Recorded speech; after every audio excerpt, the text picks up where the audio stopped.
আপনাদের ধন্যবাদ জানাচ্ছি যে আজকে সকালে দেখলাম যে এনসিপি নেতারা বারবার গণ অভ্যুত্থানকে সামনে রেখে কথা বলার চেষ্টা করেন। জুলাইয়ের বা আগস্টের যে স্পিড সেটাকে ধারণ করে কথা বলার চেষ্টা। নিঃসন্দেহ আমরাও এদেশের জনগণ 5ই আগস্টের শেখ হাসিনার যে পতন এবং যে আমাদের যে চেতনা যে অভ্যুত্থান সেটা সামনে রেখে আমরা কথা বলি, কিন্তু তারা বারবার একটি জায়গায় আঘাত করে কথা বলে যে গণ অভ্যুত্থান করেছি কাউকে ক্ষমতায় বসানোর জন্য নয়। আপনাদের কে বলেছে কাউকে ক্ষমতায় বসানোর জন্য? এদেশের জনগণ গণতান্ত্রিক প্রক্রিয়া যে নির্বাচন হবে, আমরা আগেই বলেছি একটি ক্রেডিবল নির্বাচন দেখতে চাই, আন্তর্জাতিক মানের একটি নির্বাচন দেখতে চাই, যেখানে জনগণ তার ভোট দিয়ে নেতা নির্বাচিত করবে। তাহলে আপনারা বারবার বলছেন যে গণ অভ্যুত্থান করেছি। আপনি গণ অভ্যুত্থান কী করেছেন? গণ অভ্যুত্থান তো এদেশের মানুষ করেছে, এদেশের সাধারণ মানুষ, একেবারে মুসি থেকে শুরু করে যারা জুতায় কালি দেয় আর যারা রাজপ্রসাদে থাকে সবাই রাজপথে নেমে এসছে। যে লোকটি আওয়ামী লীগ করে তার সন্তানের সাথে চেতনাগত কারণে দূরত্ব সৃষ্টি হওয়ার পরেও সেই মেয়েটিও, সেই সন্তান, সেই স্ত্রীকে তো রাজপথে গণ অভ্যুত্থানে গিয়ে শেখ হাসিনার বিরুদ্ধে কথা বলেছে। আপনি এগুলো কীভাবে মূল্যায়ন করবেন? এদেশের কোটি জনতা রাজধানীর যে রাজপথে নেমে এসছে এবং আমরা আগেই বলেছি শেখ হাসিনা সরকার যখন রাষ্ট্রীয় ক্ষমতা ছিল যে গণ অভ্যুত্থানের মাধ্যমে আমাদের এই যে একটি কথা যদি বলি যে গণভবনে ইট খুলে নিয়ে আসবে, এটা আমরা 2 বছর আগেই বলেছি। আমরা এখন যদি বলি 14 যে নির্বাচন, ভোটারবিহীন নির্বাচন, 18 ভোটারবিহীন নির্বাচন, তখন আপনারা কোথায় ছিলেন? 2024-এর যে 27 জনের নির্বাচন আপনারা কোথায় ছিলেন? আমরা তো সেদিন রাজপথে জনগণকে সাথে নিয়ে মোকাবেলা করেছি, যে কারণে নির্বাচনের সেন্টারে কোনো মানুষ যায়নি। আমরা শেখ হাসিনাকে জনবিচ্ছিন্ন করে দিয়েছি, যে কারণে শেখ হাসিনার সাথে কোনো জনগণ ছিল না, শুধু গুটি কয়েক আওয়ামী লীগের নেতাকর্মীরা ছিল। তারা হয়তো আবার মনে করেছে যে বারবার যেহেতু আন্দোলন তারা থামিয়ে দেওয়ার চেষ্টা করছে, টিয়ার সেল, রাবার বুলেট, জল কামান, সাউন্ড গ্রেনেড দিয়ে আন্দোলন বারবার থামিয়ে দেওয়ার চেষ্টা করেছে, বারবার পিছন থেকে কুঠারাঘাত করেছে, যে কারণে তারা মনে করেছে এবারও হয়তো তাদের শেষ রক্ষা হবে। কিন্তু আমরা কিন্তু আগেই বুঝতে পেরেছি এবার আর শেখ হাসিনার শেষ রক্ষা হবে না, কারণ এবারে কৌশল অবলম্বন করে বিএনপি সূক্ষ্ম কৌশলে বিএনপির সামনে এগিয়ে গেছে।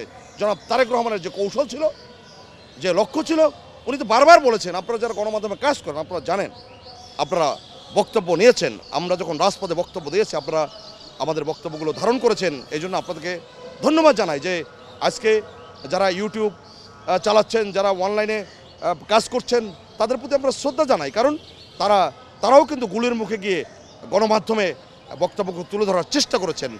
বিএনপির বক্তব্যগুলো, দেশের সাধারণ মানুষের বক্তব্যগুলো তুলে ধরার চেষ্টা করেছেন। আমরা সবাই কাজ করেছি, একমাত্র ফ্যাসিবাদ আর আওয়ামী লীগের কিছু লোক ছাড়া এদেশের সকল মানুষ কিন্তু 5ই আগস্টের আগে রাজপথে নেমে এসছে।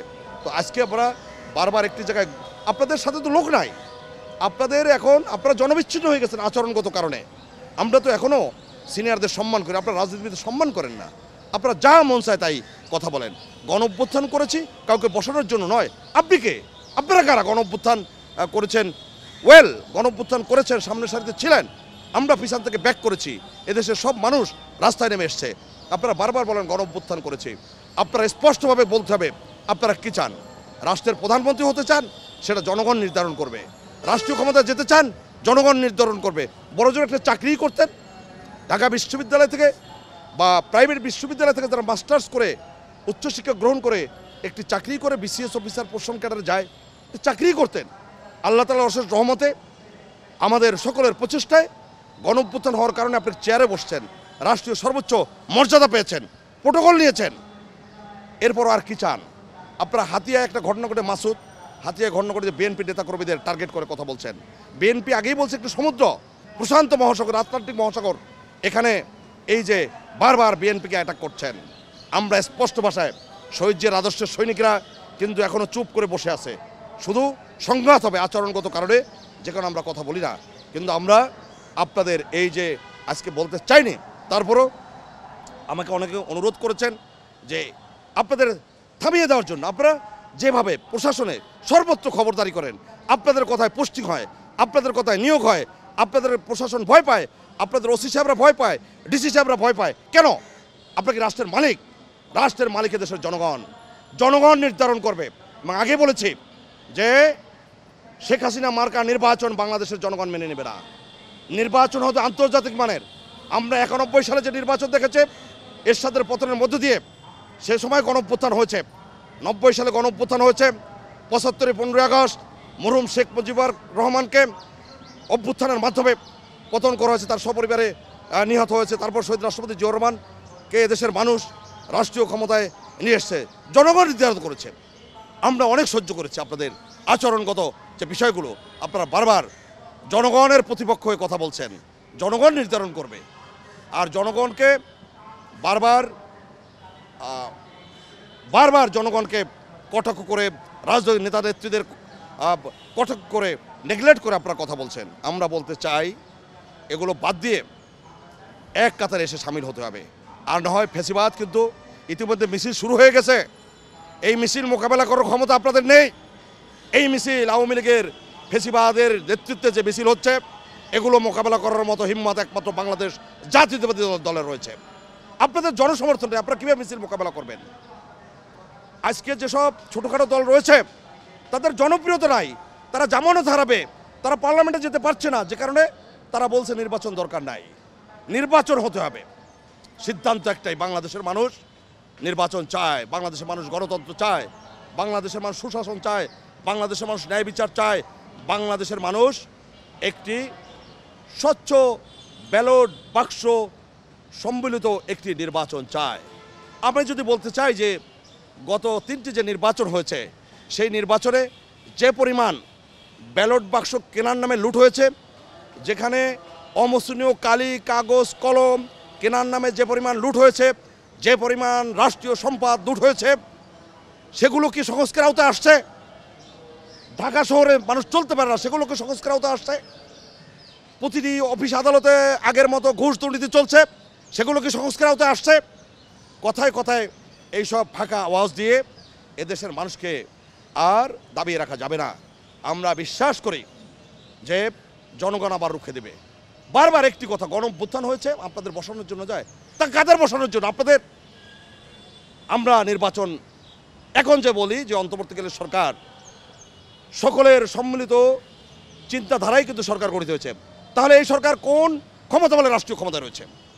এখন তো পার্লামেন্ট নাই, এখন তো সংবিধানেও এরকম কিছু লেখা নেই, তাহলে কোন ক্ষমতা বলে আজকে 8 মাস 7 মাস অন্তর্বর্তীকালীন সরকার রাষ্ট্রীয় ক্ষমতায় রয়েছে? পরবর্তীতে যারা নির্বাচিত হবে নিশ্চয়ই তাদের এই যে সময়টি তারা নিয়েছে এই সময়টিকে তারা ওন করবে, যে কারণে অন্তর্বর্তীকালীন সরকার কিন্তু পার পেয়ে যায়। কিন্তু আমরা যদি আগামীতে এরকম করতেই থাকি তাহলে দেশে বিশৃঙ্খলা সৃষ্টি হবে।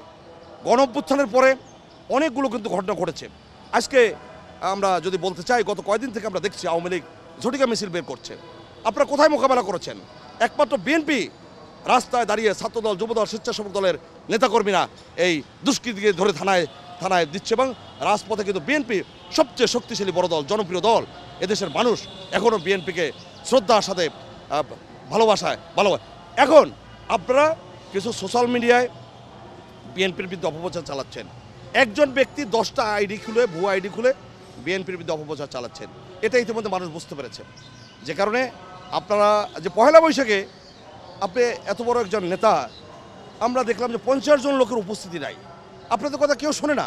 এখন শুধু এই যে এদেশের লিডিং কিছু গণমাধ্যম যারা অক্সিজেন দিয়ে আপনাদের বাঁচিয়ে রেখেছে, আপনাদের বক্তব্যগুলো দেশবাসীর সামনে তুলে ধরে।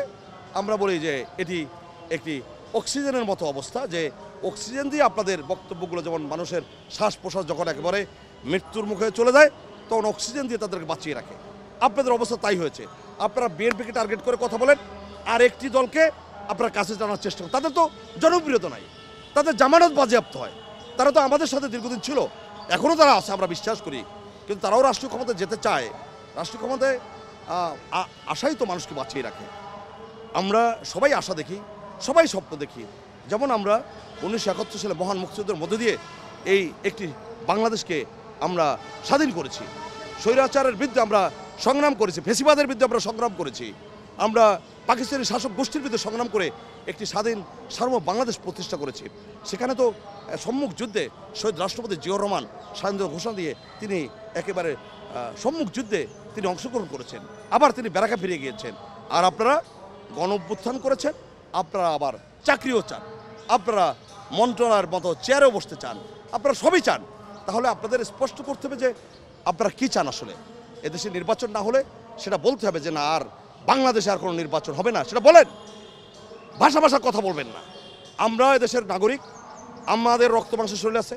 আমি একজন মুক্তিযোদ্ধার সন্তান, আপনারা যতটুকু অধিকার আমারও ততটুকু অধিকার, এদেশের সকল মানুষের একই অধিকার।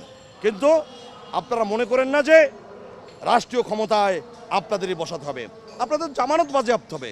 জনবিচ্ছিন্ন, বারবার বলছি, আমাদেরকে উজ্জীবিত করার চেষ্টা করবেন না। অন্যায়ভাবে আমরা কারোর উপর জুলুম করতে চাই না, কিন্তু আপনারা যে আচরণগুলো করছেন সে আচরণ পরিহার করতে হবে। আপনারা এখনও ছাত্র, আপনারা আমাদের সন্তান সমতুল্য, আপনারা আমাদের অভিভাবকদের সম্মান করেন না।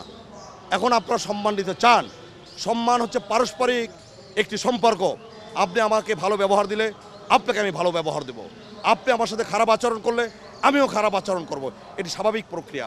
সুতরাং আমরা বলবো যে ভালো আচরণ দিন, সিনিয়রদের সম্মান করেন। আপনারা যে ধারায় আগাচ্ছেন আমরা মনে করি সেটাই শুভকর নয়। সুতরাং নির্বাচন হতে হবে, এবং যত সময় আগামী